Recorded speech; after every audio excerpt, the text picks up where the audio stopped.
Hi, this is a Debug Room 101 class. What we're going to learn today is how the debug room work. I'm using currently our latest English ISO, but the debug room is not translated at the moment. I'm going to redo a video once it's translated, but for the time being, we're going to see how it works with the Japanese. Basically, the way the debug room work is all of these NPC that you see on screen have little sub-menu that are going to lead to different things in the game. So basically, it could be dungeon, it could be sub-event, it could be adding stuff to your inventory, like all the items, etc., etc. If we start from the left, here we have the dungeon menu. So if you use the left and right arrow, you can switch between different menus. There's like a 3 out of 3 showing how many menus there is for that particular NPC. And basically, it's just showing you like the different dungeon you can access, the Moria mine or anything like that. If you click on it, you're gonna be teleported to that dungeon. I believe there's another NPC that can change the time if you need to have different period of time where you need to be in that dungeon. But that's a very quick way if you just need to warp to a dungeon to go in there. Yeah, there's a little bit of text like this. I think they were testing the text bubble. Um, this is for the town. So this has a single menu, and this is the different towns that you can warp to. Narikari House, Orvala Village, and all these kind of things. It's very useful if you want to go see NPCs. So that might be useful for the people that are going to translate the NPC. The three NPC we see here, so Mel, Dio, and Ethos, these one are the act. So Act 1, Act 2, and Act 3 of the story. And basically, this is a menu and a menu and a menu. So this is episode 0 prologue. Episode 10, it always goes by usually digit of 10. That's a little bit how the game flags work for different main event. And in there, you're going to see you have um, parts basically. So part 1, part 2, part 3. Most of the stories have actual titles that we have translated very roughly to tell you like what's a little bit going on with these. So this one would start with the rest of Act One and then Act Two, fake ending, and then you have the Act Three. When it comes to sub event, which is probably what we're going to be translating the most because the story is done, this little robot is the sub event menu. You can see all the different sub events. And in there, you could click on a sub event, and then you're going to see part 1, part 2. They weren't very creative with the name. I think only a few have names. Most of it is just parts. We're also going to have a sub event guide just to tell you what triggers the event, where it takes place, and all these kind of things. This little blob is battle.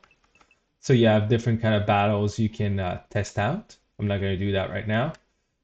This is the main item management, team management level, whatever you want. Like, who do you want in your party? I can like decide I want everybody in my party. Um, what period you want to be in. So this is gonna choose the time period. Um, the level, I want my max level. I want all the items. I want to unlock. The only thing with this menu, it doesn't unlock the world map. It doesn't unlock the costume menu or the cooking menu because these are unlocked by flags in the story. That's a little bit unfortunate. Um, Usually they arrive pretty early in the game, so usually I warp to a point where they give this. If I want to check the costume menu, they warp to a point where they give a costume, which is pretty early on in one of the event.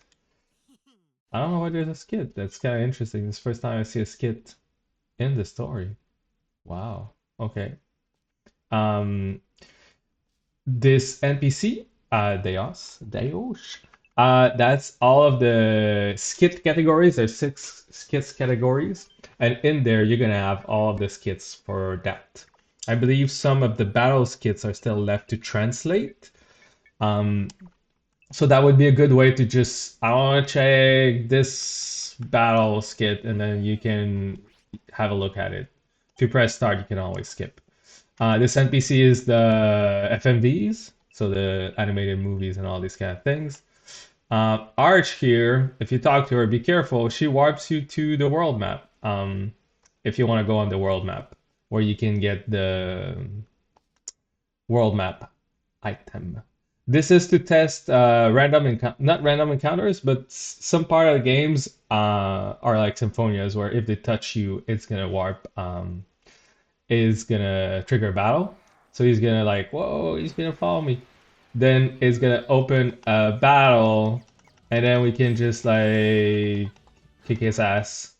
And I think that was also to test how to trigger a battle. And it was also to test the end menu. So it gives you an item, it shows you the time, it shows you all of these kind of things. It has a little bit of a tutorial right there. Oh, you got a bad state, blah, blah, blah. Got a lot of titles. I guess because we just leveled up. Oh, okay. So something in the game, when you're max level, it only unlocks the titles once you finish a battle, it seems. Um, and after that, if you gave yourself all the item, then you can see all of the items in the menu. This is something that's pretty useful. Um, this is probably the NPC that has like the most different kind of stuff you can unlock. Titles, whatever you want, it's in there. Um, it's really unfortunate for the costume and the cooking. I just wish it was in there. Maybe it's in there and I don't know how to unlock it. But usually I warp to an event and it gives me the costume menu. And that's all for me.